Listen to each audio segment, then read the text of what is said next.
오늘은 반년 정도 사용하고 있는 하셀블라드 X2D 카메라에 대한 후기를 소개하려고 해요. 저한테 이런 카메라는 좀 다른 카메라보다 리뷰하는데 시간이 더 많이 소요가 되는데요.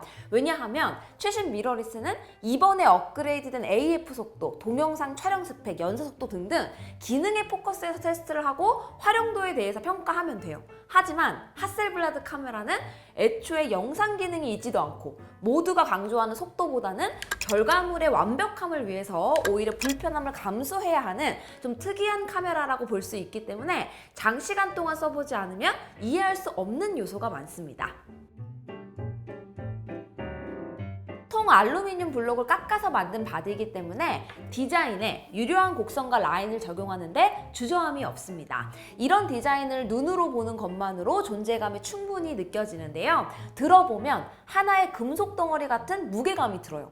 조금이라도 더 가벼운 무게가 마케팅 포인트가 되는 시대인데 이런 정반대의 묵직한 안정감이 사용하면서는 어떻게 다뤄도 될 것 같은 신뢰감을 줍니다.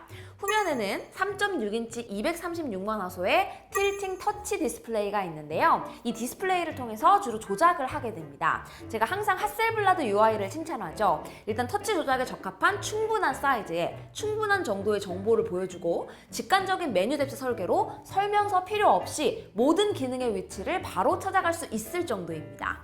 요새는 미러리스로 촬영할 때 거의 후면 디스플레이 프리뷰를 보면서 촬영을 하는데요. 이 카메라는 생각보다 뷰파인더를 보면서 촬영하는 경우가 많습니다. 576만 도트 OLED에 한 배 확대율을 제공해서 몰입감 있는 시야와 함께 해상력까지도 아주 뛰어나요. 의외로 많은 분들이 하셀블라드가 카메라 디지털화에 실패했고 구닥다리 기술을 갖고 있다라고 알고 있는데 이건 사실이 아닙니다. 느린 카메라인 것은 맞지만 이건 뒤처진 기술 수준에서 비롯된 것이 아니에요. 더 큰 중형 센서로 촬영하는데 필수적으로 더 큰 이미지 파이프라인이 필요하고 더 빠른 프로세싱이 요구되고 손떨방도 더 불리할 수밖에 없습니다. 하나씩 들여다보면 정말 사진 하나만을 위해서는 아낌없는 기술 투자가 되어 있어요. X2D는 1테라 SSD를 내장하고 있어서 대용량 로우 촬영에 대한 부담을 줄였는데요. 16비트 로우 파일 한 장에 보통 210메가 언저리 되거든요. 그러면 5장만 찍어도 1기가예요. 어지간한 용량의 메모리 카드가 아니라면 교체도 자주 해야 되고 또 기록하는 크기가 워낙 커서 연속 촬영 시 발열도 많이 발생합니다. 이걸 SSD를 내장하면서 해결하고 이 덕분에 무려 초당 3.3프레임의 고속 연사 촬영도 가능해요. 33프레임 아니고 3.3프레임 맞습니다. 그리고 5축 7스톱 보정의 IBIS 내장으로 핸드헬드 촬영의 활용도가 크게 늘어났고요. 센서 97%를 커버하는 위상차 AF 도입으로 AF 속도도 전작 대비 66% 이상 비약적으로 빨라졌습니다. 그래서 하셀블라드가 느리고 뒤처진 카메라라고 평가하는 것보다는 애초에 중형 센서를 가진 카메라로서 더 큰 기술 장벽을 최전선에서 극복해 나가면서 유저에게 최적의 중형 사진 활동을 제공하는 브랜드라고 봐야 돼요. 물론 불편한 점이 없는 것은 아닙니다. AFC 지원이 가장 시급하다고 볼 수 있고 가능하다면 그래도 영상 촬영 자체는 어느 정도 지원해 줄 수도 있지 않을까. 하셀블라드를 들고 나가면 무조건 영상 바디를 하나 더 챙겨야 되거든요. 그런데 이건 너무 비효율적인 것 같기도 하죠. 이런 부분들은 다음에 어느 정도 반영되면 좋지 않을까 싶습니다.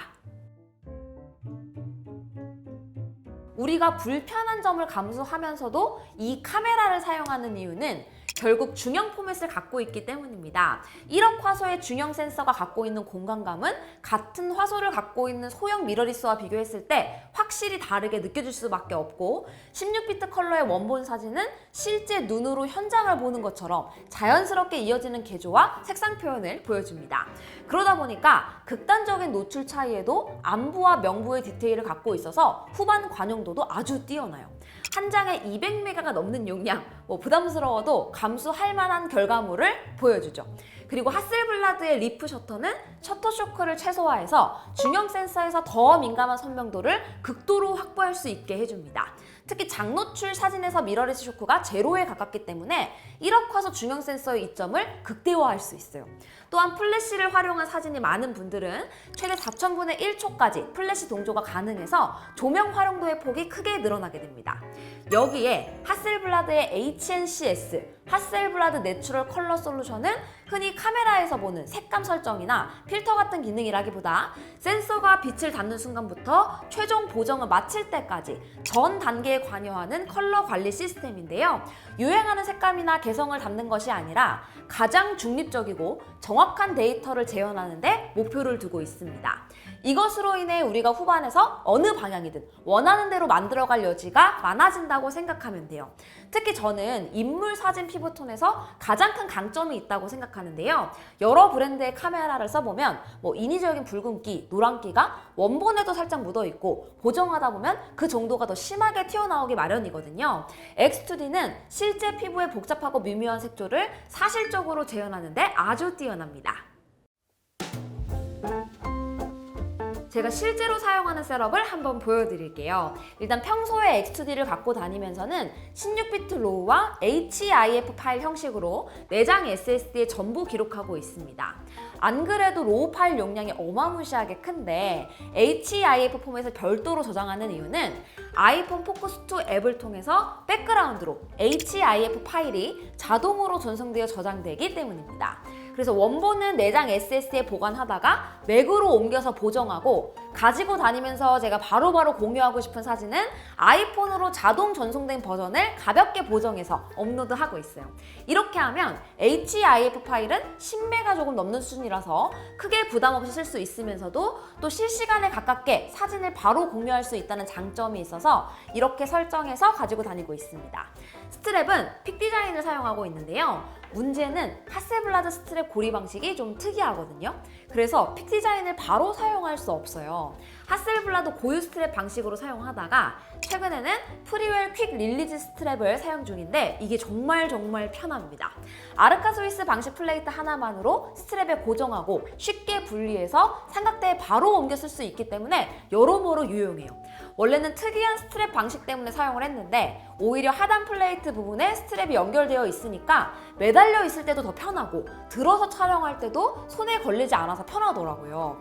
케이지도 고민을 해봤는데 어차피 X2D는 완벽하게 사진용이잖아요. 별도 액세서리로 무겁게 하지 않고 그대로 사용하는 게 좋을 것 같아서 이대로 쭉 사용해오고 있습니다. 저의 첫 하셀블라드였던 907X 이후에 현재 사용하고 있는 X2D까지 제가 이 카메라에 공통적으로 느끼는 감정은 속도보다는 기다림에 익숙해하는 카메라지만 기다림에 대한 보람은 결과물로 반드시 돌아온다는 것입니다. 제가 정말 좋아하는 김희연 작가님 생각이 많이 났어요. 대표적인 창문 시리즈 작업에 대한 이야기를 들을 기회가 있었거든요. 셔터를 계속 누르는 게 아니라 빛이 가장 아름답게 들어오는 순간, 비와 눈이 특별한 분위기를 만드는 그 순간, 혹은 인상적인 그 장소만의 느낌을 줄 수 있는 순간을 기다리면서 그저 계속 바라보는 것이 대부분이라고 하시더라고요. 우리가 보는 건 사진 한 장이지만 그 안에는 그 순간의 모습만 담겨 있는 것이 아니라 그 사진을 찍기까지 김희연 작가님이 쏟은 관찰과 기다림의 시간 전체가 응축되어 있고 우리는 그 인상적인 한 장의 사진만으로도 상상의 나래를 펼칠 수가 있는 거죠. 하셀블라드를 쓰면서 김희연 작가님 생각이 진짜 많이 났습니다. 제가 알기로는 라이카를 오래 써오신 걸로 알고 있거든요. 기회가 되면 제가 하셀블라드도 한번 추천해 드려야겠어요. 어떻게 보면 저야말로 가장 빠르고 기민한 카메라가 필요한 일을 하고 있는데 또 정반대의 매력을 주는 이런 카메라가 있어서 아직도 카메라와 사진이 지겨운 일이 아니라 여전히 저한테 재미있는 취미로 남아있을 수 있지 않나 싶습니다. 궁금한 점 남겨주시고요. 계속 써보면서 조금 색다른 생각과 아이디어들 공유할 수 있도록 할게요. 그럼 저는 다음 영상에서 인사드리겠습니다. 안녕히 계세요. 끝! 김희연 작가님을 만날 수가 없겠지? 해외에 계셔가지고 만나야 추천을 해드릴 텐데. 작가님 보고 싶어요.